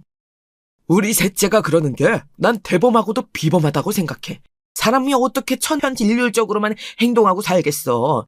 지향하고 나아가는 목표들이 다양하고 다채로울수록 우리 사회의 인간 군상도 활기를 가지게 되는 거야. 우리 건영이 같은 아이들이 많아져야 돼. 당신은 일하느라 바빠서 학교에 안 가봤으니까 그런 소리를 하는 거예요. 나는 이제 눈 감고도 학교 교무실을 찾아갈 수 있을 지경이라니까요. 독특하고 개성 있는 거 그래요. 나도 알아요. 근데 적어도 사고는 치지 말아야죠. 우리 작은 아들이 대체 누굴 닮아서 이러는 걸까? 학교에서 사고를 치고 튀는 행보를 보이는 거 어디서 많이 본 레파토리인데 글쎄 내가 어디서 봤더라. 그런 건 애써 떠올려낼 필요가 없어요. 애 문제는 애한테서 찾아봐야죠. 아이고 내 정신 좀 봐. 부엌일 한다 해놓고 이러고 있었네. 아이고 얼른 가봐야지. 친정엄마께서 갑자기 횡설수설하시며 자리를 뜨셨을 때 옆에 앉아있던 저는 친정아빠와 눈이 마주쳤어요. 그러자 저를 향해 눈을 찡긋해 보이셨죠. 그런 위트, 센스가 넘치는 친정아빠가 저는 좋았습니다. 마주보면서 웃는 순간이 즐거웠네요. 사실 저는 작은 오빠와 함께 외탁을 한 자식으로 분류가 되어 있었지만 조금 달랐어요. 저는 작은 오빠를 남몰래 부러워하고 시기했었죠. 왜냐하면 친정아빠의 말씀을 따라서 작은 오빠는 대범하고도 비범했거든요. 범상치 않았던 작은 오빠는 예술고등학교에 진학을 했는데 대학은 미국으로 갔습니다. 아이비리그라든지 그런 명문대는 아니었는데요. 가서 웬 음악을 배워왔어요. 그런 다음 한국에 와서는 혼자 곡 작업도 하고 멋진 감각의 음악이 흐르는 옷가게도 운영했고 독특한 쇼품들이 모여있는 소품가게도 운영했습니다. 그걸로 돈벌이하면서 잘 살더니 그림을 그리면서 자기 전시회도 종종 여는 예술가 새언니를 만나서 결혼했어요. 작은 오빠는 왠지 자유로운 영혼이라서 결혼을 안 할 것만 같았는데 얼마나 놀랐는지 모릅니다. 작은 새언니는 큰 수익을 내는 건 아니었으나 집안이 워낙 받쳐줘서 걱정 없이 그림을 그리는 사람이었어요. 집안에 웬 정치인이 그렇게 있던지 처음에 알았을 때 작은 오빠의 처가라고 보기에는 뭔가 연결이 안 되는 것 같아서 웃음이 나왔었네요. 아무튼 제 윗형제들은 이렇게 살다가 결혼을 했어요. 각자 결혼한 뒤에는 독립적인 일상을 살아나갔고요. 이제 남은 건 집안의 막내인 저였습니다. 셋 다 왜 그렇게 잘난 거야? 그럼 나는 어떡하라고? 큰오빠나 언니처럼 공부를 잘하지도 못하고 작은 오빠처럼 예술성이 뛰어난 것도 아니고 나는 그냥 말 그대로 평범한 평범인이란 말이야. 우리 집에서 왜 나같이 능력이 뒤떨어지는 사람이 태어났을까? 어렸을 때는 천방지축으로 노느라 몰랐는데 크고 보니까 내 형제들이 너무 뛰어난 거였어. 나는 아무래도 아빠나 엄마 어느 한쪽도 닮지 않았나 봐. 혹시 나는 어디선가 주워온 자식이 아닐까? 늘 발랄하고 천방지축이었던 제가 중학교 사춘기를 겪으면서 성격이 조금 변하기 시작했었는데요. 심적으로도 많이 방황을 하기 시작했던 건 본격적으로 대입 입시를 준비하던 고등학교 시절이었습니다. 성적이 전국권에 드는 친구들도 학교에 몇 있었지만 저는 전교권에 들기도 벅찬 성적이었어요. 그 이전까지는 별로 실감이 안 되었었는데 제 성적으로 갈 수 있는 대학교 리스트를 교무실에서 받아본 순간 뒤통수가 얼얼해지더라고요. 아무래도 저는 집안의 돌연변이인 게 틀림없었습니다. 모두가 어쨌든 한 가닥씩은 하고 있었는데 저만 뒤처져 있으니까요. 슬프게도 별다른 반전 없이 저는 제 수준에 맞는 대학에 들어갔습니다. 제가 그때 친정 부모님께 죄송하다고 사과를 드렸었어요. 아빠, 엄마, 나도 이제 철이란 게 꽤 들었나 봐. 내가 이 정도 수준밖에 안 되어서 아빠하고 엄마의 기대에 부응하지 못하는 자식이라서 그게 너무 면목이 없어. 이럴 줄 알았으면 옛날에 그렇게 놀러만 다니지 않고 기초 지식 좀 쌓았을걸. 기본 개념들만 제때 익혀놨어도 내가 오빠하고 언니보다 많이 떨어지는 대학에 들어가진 않았을 텐데. 미영아, 너 무슨 소리를 하는 거야? 지금 네 엄마 너무 놀라서 말문 턱 막힌 얼굴 보이지? 왜 그런 소리로 우리를 놀래켜? 네가 우리한테 면목 없어야 할 이유는 없어. 네 인생이 바다라고 생각해. 때로는 거친 풍랑이 몰아칠 때도 꿈처럼 잠잠하고 평화로울 때도 있겠지. 중요한 것은 그 항해의 주인공은 온전히 너 자신이고 네가 아닌 그 누구도 파도를 대신 넘어줄 수 없다는 거야. 아빠하고 엄마는 우리 딸 미영이의 멋진 항해를 응원하는 조력자이지 네가 모는 배가 부서지면 그걸 수리해주는 멋진 수리공이기도 해. 어때? 아직도 우리한테 면목이 없어? 저는 사실 그때 친정아빠께서 하신 말씀을 전부 이해하진 못했었어요. 저는 갓 고등학교를 나온 풋내기 20살짜리였으니까요. 그러나 자존심인지 뭔지 있어 보이는 척을 하고 싶어서 다 이해했다는 듯 고개를 폼나게 끄덕였었네요. 어쨌든 아빠의 그 말씀이 무척 멋지게 들렸고 그 이후로는 왠지 모르게 자신감이 생겨서 대학 생활을 열심히 했던 기억이 나요. 제 안에서 제 형제들과 저를 비교하며 서글퍼하던 마음이 사라졌지요. 나이가 더 들고 나서야 취업을 앞두고 친정아빠께서 하신 그때의 그 말씀을 이해하게 되었어요. 왜냐하면 그때의 저는 남들이 높게 쳐줄 만한 직장과 제가 하고 싶은 일을 할 수 있는 직장 그 두 가지 갈림길에서 고민하고 있었거든요. 그때 아빠의 말씀이 떠올랐고 저는 고민을 떨쳐낸 채 환하게 웃으면서 제가 하고 싶은 일을 할 수 있는 직장에 입사를 하였습니다. 고액의 연봉을 주는 것도 아니었고 어디서 알아주는 것도 아니었어요. 그런데 제가 도전해보고 싶었던 분야의 업무를 할 수 있는 곳이었어요. 그래서 저는 만족했습니다. 남들이 뭐라고 하든 제 바다의 주인은 저였으니까요. 남들이 결코 제 눈앞에 놓인 풍랑을 대신 넘어줄 순 없는 거였어요. 그렇게 생각하니까 정말 마음이 시키는 대로 하고 싶은 일을 쫓아서 할 수 있는 용기가 생겼고 제가 오롯이 다 책임을 져야 한다는 그 신중한 자세 또한 동시에 가지게 되었어요. 열심히 일을 하는 사람은 그 일을 좋아하는 사람을 이길 수 없다고 하던가요? 시간이 좀 더 지나자 저는 어느새 그 분야에서 꽤 인정을 받는 위치에 올라 있었습니다. 보람되더라고요. 저는 그런 것에서 보람을 찾는 사람임을 스스로 깨우치는 과정이 너무 행복했어요. 그쯤 되니까 제 형제들이 저보고 너는 결혼 안 하냐고 물어오더군요. 저는 몇 번의 연애를 하긴 했으나 별로 깊은 감정을 느껴본 적이 없었답니다. 차라리 대학교 신입생 시절에 해봤던 풋풋한 연애가 가장 좋았을 만큼 그 이후로 만난 사람들은 전부 이것도 재고 저것도 재고 전부 조건들을 따지는 사람들 뿐이었어요. 그런데 그런 사람들하고 저는 진지하게 마음을 나누고 싶지가 않았어요. 큰오빠, 언니, 작은오빠 셋 다 모두 차례로 잘난 배우자들을 맞아들였지. 어쨌거나 엄청난 조건의 사람들하고만 결혼한 셈이야. 그런데 나는 왜 그러고 싶지가 않을까? 혹시 내가 청개구리 기질이 있어서 그런가? 아니야. 하지만 난 진심으로 그런 조건 따위 상관없는 사람하고 진지한 연애도 하고 결혼도 하고 싶은걸? 어디 그런 남자가 없을까? 지금 생각해보면 저는 이상한 오기가 발동했었던 것 같아요. 이를테면 반드시 조건 안 보는 남자를 만나겠다라는 것이었죠. 그런 남자가 아니라면 굳이 재미없는 관계를 이어나가고 싶지 않았어요. 그래서 저는 지인들을 통한 소개도 받지 않았습니다. 그렇게 되면 어떻게 해서든지 조건이 바탕이 될 테니까요. 제가 이런 시기를 지나고 있었을 무렵 친정 부모님께서는 인생의 뒷페이지를 열고 계셨어요.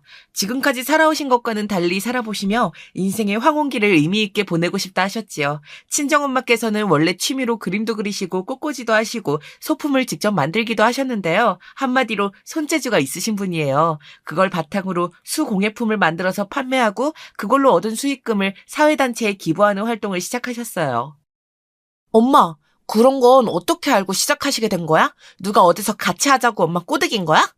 꼬드기라니, 내가 알아서 찾아낸 거야. 요양원에 미술봉사 들어갔다가 이런 게 있다는 걸 거기서 들었는데 공예도 새로 배우고 그걸로 물품 만들어서 좋은 일도 할 수 있고 생각만 해도 좋아 보이더라고. 아니나 달러. 내가 만든 게 가장 반응도 좋고 잘 팔리는 것 같지 뭐니?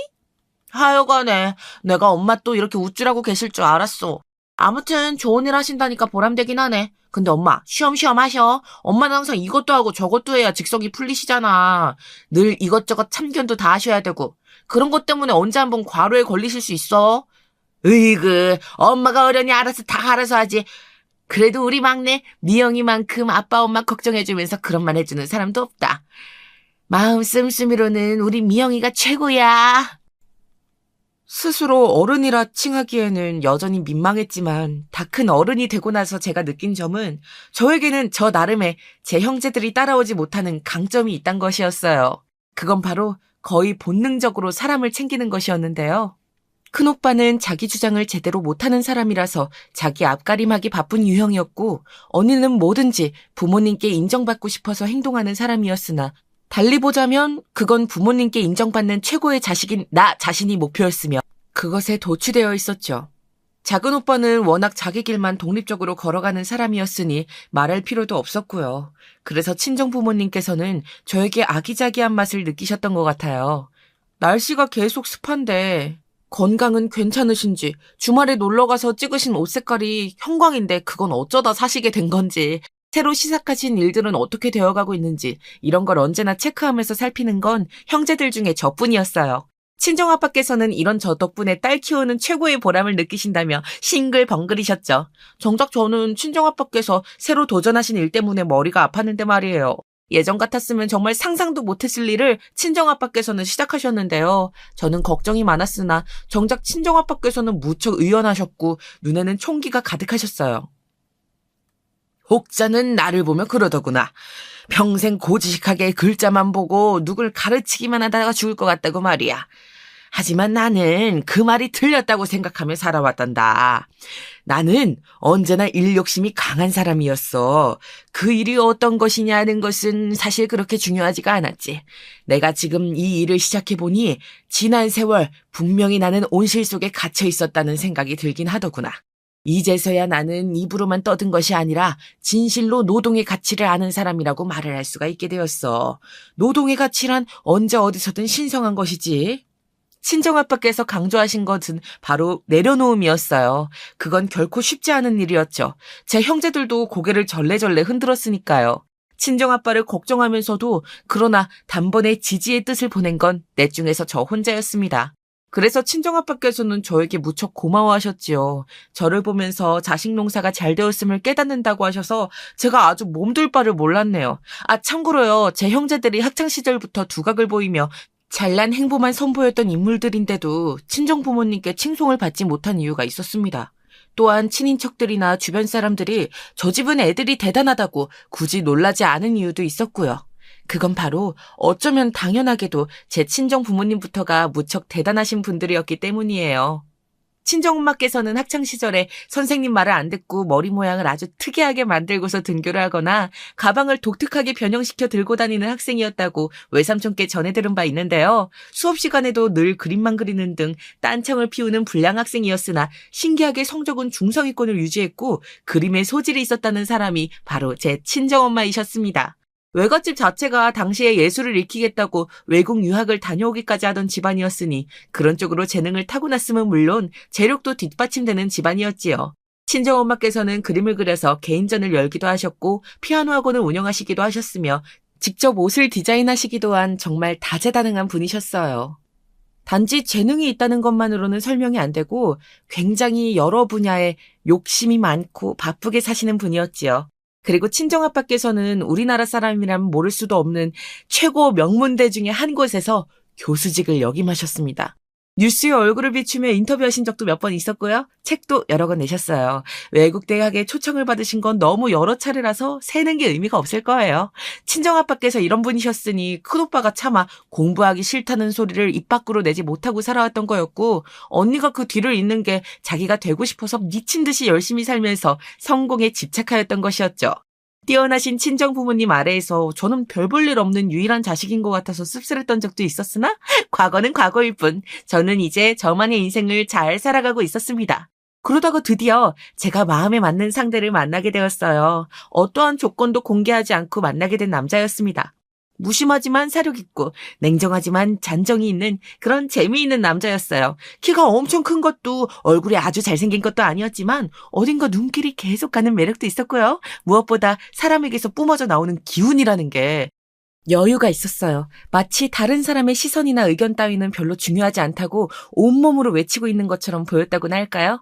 지금 생각해보면 조금 민망한 감상이지만 어쨌든 처음에 그 남자를 접했을 때 제가 그렇게 생각했던 거예요. 마음에 들더라고요. 신기하게도 상대 역시 저를 무척 마음에 들어 했어요. 자기 일 열심히 하고 일 욕심 많고 타인에게 배려심 보일 줄 알고 이런 것들이 자기 마음을 사로잡았다고 그렇게 말을 해주더군요. 저희는 금세 사랑에 빠졌습니다. 저보다 딱 1살 많았던 그 남자를 만나는 동안 저는 금세 느낄 수 있었어요. 나 왠지 이 남자하고 결혼하고 싶어질 것만 같아. 지금까지 이것보다 더 불같은 사랑을 해본 적도 있는데 지금 이 남자보다 나한테 결혼에 대한 확신을 주는 존재는 없었어. 이것 좀 신기하네. 제 직장 동료가 저한테 그런 말을 한 적이 있었어요. 결혼할 인연은 따로 있는 거라고. 그래서 연애하는 상대 따로, 결혼하는 상대 따로 있는 법이라고요. 그 말을 점심 먹다가 들었을 때는 이게 웬 개소린가 싶어서 흘려들었었는데 그 남자를 만날수록 그 말이 떠오르더라고요.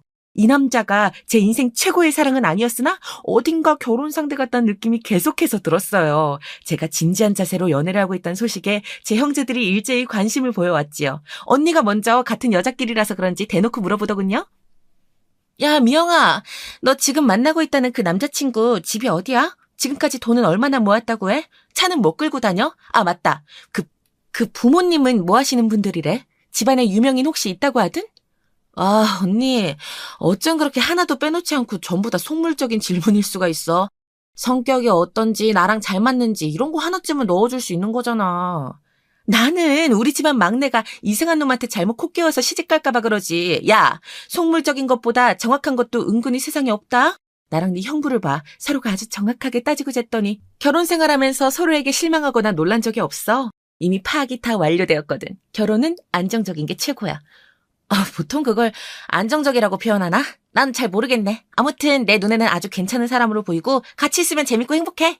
누군가를 만나면서 결혼을 염두에 본 적은 이 사람이 처음이야. 그 사람이 재산이 얼마인지 집안이 어떤 수준인지 그런 건 속속들이 알지 못해. 그런 걸로 별로 대화를 나눠본 적도 없거든. 그런데 나는 그런 것과 전혀 상관없이 그냥 그 사람이 마음에 들어.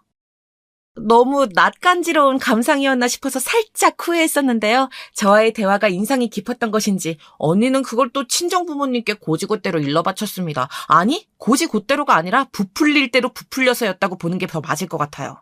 제가 상대의 내면만 보고 완전히 빠져버린 사랑을 하고 있다면서 오만 호들갑을 언니는 친정 부모님께 떨어둔 뒤였어요.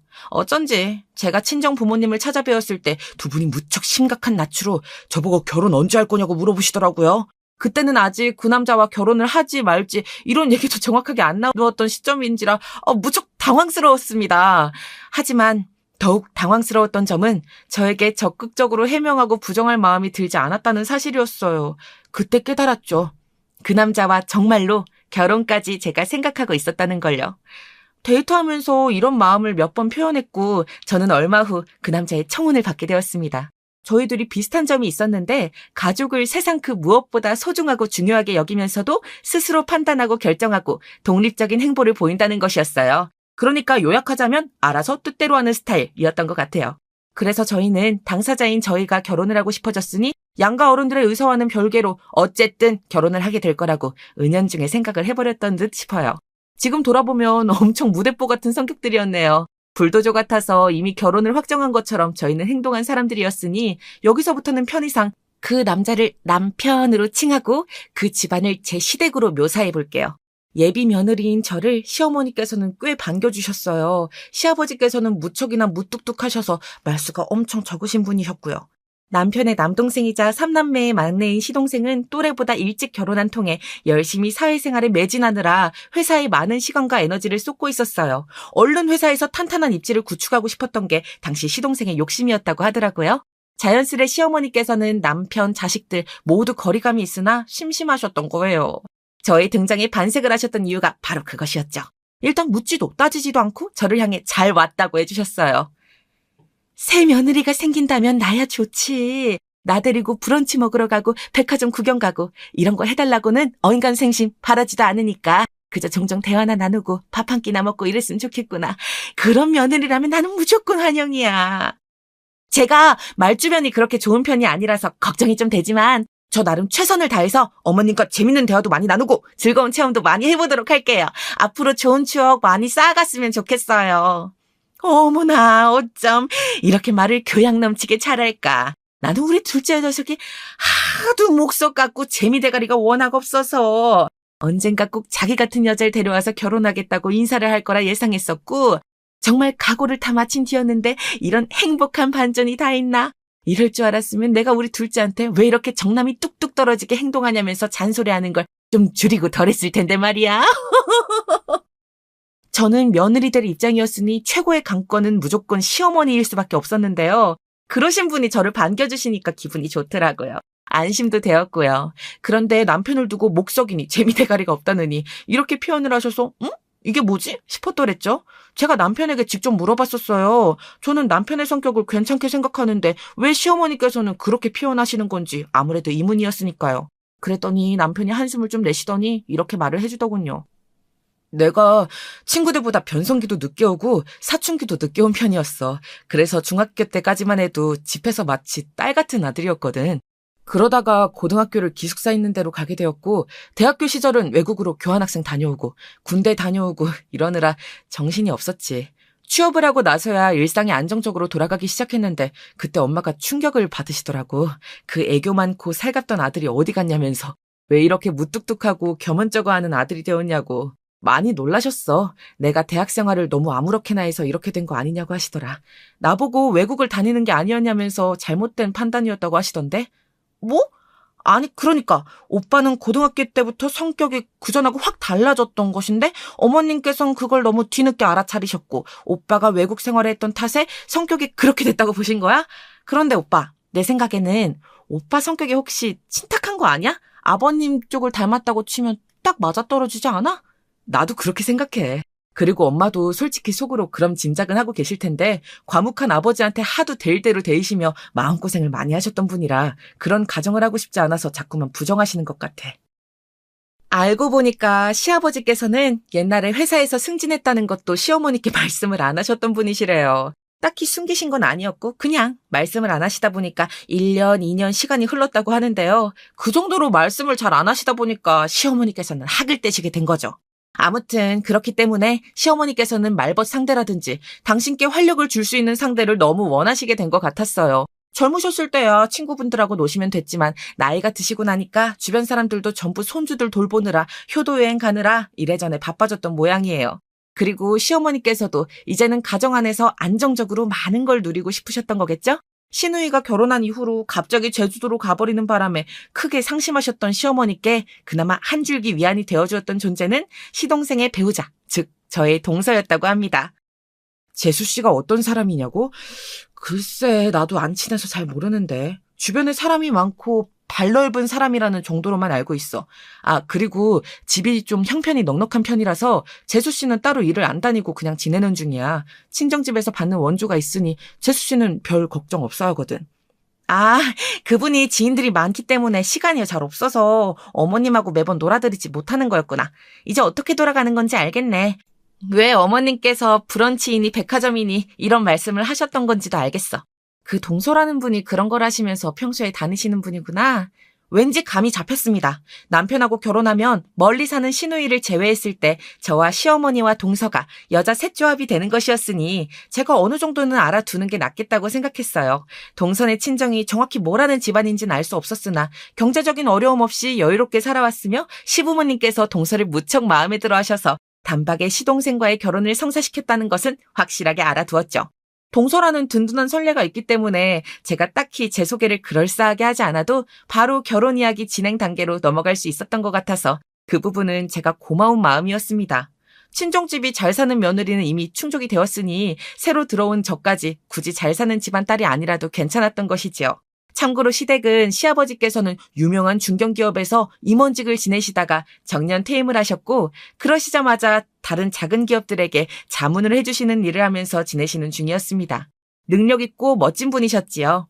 시어머니께서는 옛날에 분식집 장사를 지인분과 잠시 하신 적이 있다고 했는데 그것을 제외하면 거의 주부로만 살아오셨어요. 자식들 키우고 남편 내조하고 집안 살림을 하면서 그렇게요. 저는 전업주부라는 게 적성에 맞지도 않고 그렇게 살 생각이 없었기에 그렇게만 살아온 시어머니와의 공감대를 형성할 수는 없었는데요. 전업주부로 살고 있는 동서는 이런 면에서 시어머니와 잘 맞는 것처럼 보였어요. 시어머니께서 왠지 저를 따로 보고 싶어하는 눈치길래 제가 혼자 찾아뵈었거든요. 시아버지께서는 댁에 안 계셔서 둘이 커피나 한 잔 마실까 하고 있는 와중에 동서가 불쑥 왔어요. 저는 그렇게 동서를 처음 대면하게 되었죠. 안녕하세요. 아, 그러니까 저의 형님 되실 분이시죠? 아, 벌써부터 형님이라는 호칭이 입에 안 붙고 닭살이 막 돋아서 큰일이네요. 어머님, 저 어떡하면 좋아요? 형님이라고 안 부르면 저 큰일 나는 거 맞죠? 그러니까 닭살이 도는 걸 꾹 참고 그렇게 이분을 불려드려야 되는 거죠? 동서가 애교스럽게 입술을 삐죽삐죽거리면서 그러더라고요. 나이가 몇인데 고작 그런 걸로 울상을 지으며 호들갑을 떠는 건지. 저는 개인적으로 이해가 되지 않았어요. 그때 시어머니께서는 놀랍게도 동서의 기분을 살피시는 것처럼 행동을 하셨습니다. 동서의 얼굴을 슬쩍 들여다보셨고 냅킨을 그 앞으로 옮겨다주며 다과를 건네주기도 하셨죠. 마치 동서의 기분을 달래려고 하시는 것처럼 보였어요. 저는 그 순간 파악했죠. 동서가 왠지 시어머니를 쥐락펴락할 수 있는 며느리인 것 같다고 말입니다. 형님이라고 부르기 싫으시면 안 부르셔도 돼요. 그런다고 큰일 나는 거 아니에요. 그냥 교양 좀 없어 보이고 사람이 좀 가벼워 보이고 그런 정도겠죠? 네? 그거 지금 저 돌려가시는 건가요? 지금 저 욕하시는 거죠? 왜 그렇게 생각하세요? 저는 그냥 가볍게 농담 좀 한 것뿐인데 별로 새겨듣지 않아도 돼요. 제가 시큰둥하게 대답했더니 동서가 왠지 약이 올랐는지 표정이 안 좋아지더라고요. 시어머니께서는 난데없는 기싸움 상황에 약간 난처하신 눈빛이었고요. 그런데 확실히 동서 편을 드시는 듯 눈짓이 거의 그쪽으로 향하더군요. 그때 동서가 식탁 위로 올라와 있는 제 손을 보더니 자기 손도 위로 올리면서 말했습니다. 시계 차고 다니시는 거 보니까 너무 보기 좋네요. 지적이신 것 같아요. 브랜드도 없는 제품을 차고 다니시다니 검소한 면도 멋지시네요. 저는 시간은 휴대폰으로 보면 장땡인 사람이라 팔에는 그냥 시계 말고 팔찌를 끼고 다녀요. 이번에 여기 브랜드에서 나온 신상인데 디자인 괜찮죠? 무난하고 안 튀어서 다음번엔 어머님하고 커플로 팔찌를 맞출까 싶더라고요. 그러자 시어머니께서 무척 반색을 하셨고요. 저는 의기양양해 보이는 동서의 얼굴을 보며 피식 웃어주었습니다. 그러려고 했던 게 아니라 정말 자동으로 웃음이 지어지고 말았어요. 훤히 보이다 못해서 너무 경박한 것 같은 동서의 행동을 보면 웃음이 참아지지가 않았지요. 아무 대답도 없이 그저 웃음만 짓는 저를 보며 동서는 당황한 듯 보였어요. 제가 그런 허접한 도발에 넘어가지 않은 게 놀라운 모양이었는데 그것마저도 저는 웃겼네요. 그날 동서는 왠지 저를 눈으로 째리면서 먼저 자리를 떴고 저는 아무 일도 없었다는 것처럼 시어머니와 커피를 마저 즐겼습니다. 시어머니께서는 저에게 동서에 관해 할 말씀이 있어 보이셨지만 말씀을 삼키시는 듯한 인매를 하시더군요. 저에게 개심기 건드리지 마라, 이런 말씀이나 기껏 하실 것만 같아서 저는 일부러 시어머니의 기색을 모른 척했네요. 저는 그날 일이 별거 아니라고 생각해서 남편이나 누구에게 말도 안 했어요. 그게 어쩌면 실수였을지도 모르겠어요.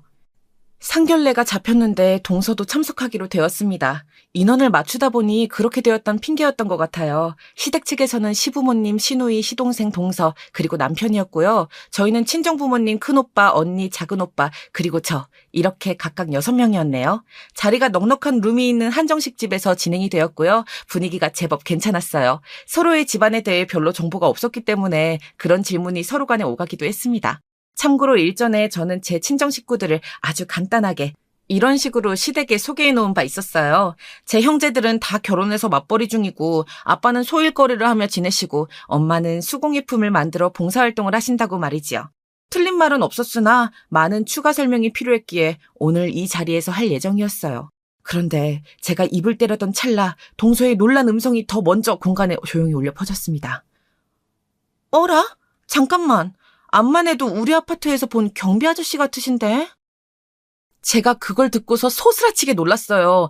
이럴 수가. 친정아빠의 일터가 시동생과 동서 부부가 사는 아파트였던 거예요. 세상 좁다더니 어떻게 이런 식으로 연결되나 싶었습니다. 네, 친정아빠께서 전에 새로 시작한다고 도전한다고 하셨던 일이 바로 아파트 경비원 일이었어요. 이 상황을 어쩌면 좋을까 싶어서 고민하던 짧은 찰나 동서가 시어머니를 향해 귓속말로 말을 하는 모습이 보였습니다. 시어머니께서는 즉시 표정이 굳어지셨고요. 동서가 이미 말을 해버린 것을 알 수 있었네요. 바깥 사돈께서 저희 아들 며느리 부부가 사는 아파트에 경비원으로 계신다고 하셨는데 이게 사실인가요? 아파트 경비셨어요?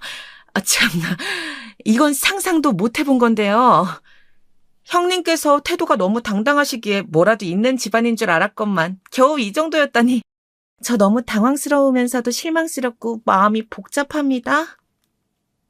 화를 내시는 시어머니보다도 희한하게 동서가 더 얄밉더라고요. 기가 막혀서 제가 코웃음을 쳤는데 금세 시동생은 자기 아내에게 가세 있었어요. 경비원인 걸 숨기면 어떡하냐면서 작게 툴툴거리더군요. 시누이는 표정이 싹 굳어 있었어요. 당황한 표정이 된 건 시아버지 그리고 남편이었는데요. 두 사람의 반응은 소용조차 없으시다는 건지 시어머니께서는 이내 이렇게 외치셨어요. 뭘 믿고 뭘 보고 결혼을 진행하겠어요. 저는 이 결혼 아예 없던 일로 무효화하는 게 옳다고 봅니다. 설마 기본 이상은 사는 집인 줄 알았더니 그 나이에 아파트 경비원. 이건 아니지요. 저희 집안에 먹칠을 해도 너무하는 집안과는 연을 맺을 수가 없습니다. 시어머니의 외침에 시동생과 동서 부부가 엄청 빨리 고개를 끄덕였어요. 그때 친정 부모님께서 제 안색을 살피시는 게 느껴졌고 저는 두 분을 향해 괜찮다는 표시로 웃어 보였습니다. 친정 아빠의 반격이 시작된 건 바로 그 순간이었죠. 아파트 경비원이면 뭐 어떻습니까? 타인과 스스로를 비교하는 걸 내려놓고 돈 욕심을 내려놓고 그런 뒤에 주어진 현실에 최선을 다하면 얼마나 보람되게 살 수 있는데요. 저는 이걸 교수 생활을 마감한 뒤에야 깨달아서 얼마나 안타까웠는지 모릅니다. 교수? 갑자기 방금 교수라고 하신 거 맞아요? 시어머니께서 깜짝 놀라 반문을 하셨는데 저와 눈이 마주치셨고 그때 제가 입모양으로만 친정아빠께서 오래 재직하셨던 명문대 이름을 전해드렸죠. 그러자 시어머니의 표정이 순식간에 굳었습니다. 그때 친정엄마께서 피식 웃으셨어요. 내가 그 시절에 프랑스 유학을 생활을 하면서도 겪어보지 못한 당혹스러움을 나 지금 겪게 되네. 이게 웬일이람. 피아노 학원 운영했을 때 만난 진상 학부모도 나에게 이런 황당함을 선사해주지는 못했는데. 그 나지막한 목소리에 시어머니께서는 두 눈을 부릅뜨셨고 마치 짝이라도 하신 것처럼 동서와 어리둥절한 눈빛을 둘이 주고받으셨어요. 그리고 머쓱하게 헛기침을 한번 뱉으신 친정아빠께서 탄탄한 중견기업에서 잘나가는 부서에 소속된 큰오빠와 알아주는 부잣집의 큰 새언니와 대기업에 다니는 언니 그리고 의사인 형부와 자기 사업만 6개인 작은오빠와 정치인을 비롯한 유명 인사들이 몇 있는 명문가 작은 새언니까지 느릿하게 가족 소개를 해주시고 나자 룸에는 숨막히는 정적이 감돌았습니다. 그러다가 가장 먼저 남편의 분노의 눈빛을 시어머니와 동서를 향해 쏘았죠. 저희 친정 식구들은 그것이 신호라도 됐냐 거의 동시에 자리에서 일어났어요. 이제 파혼도 했겠다. 볼일 끝났다는 마음으로요. 그러자마자 시어머니께서 바닥에 엎어지시며 저희 친정 식구들을 향해 읍소하셨습니다. 아유, 제가 대단한 집안을 알아보지 못하고 제가 너무 우매하고 섣불러서 하여간 전부 제 잘못이에요. 제가 잠깐 미쳐서 헛소리를 한 것뿐이니 괴념치 마시고 저희 애들 결혼시키는 걸로 했으면 합니다. 예?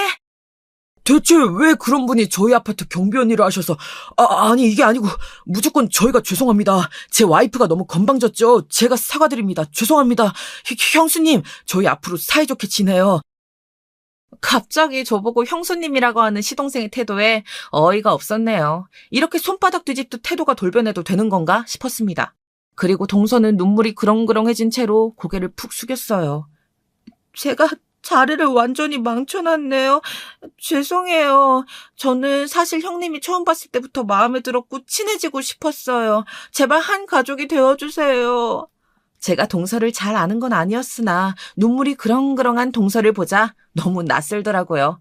근데 저희 식구들은 콧대 높게실이 읍소하는 시댁 식구들을 무시한 채 그곳을 그냥 나왔어요. 저는 이미 남편을 향해서만 몰래 윙크를 한 뒤였고요.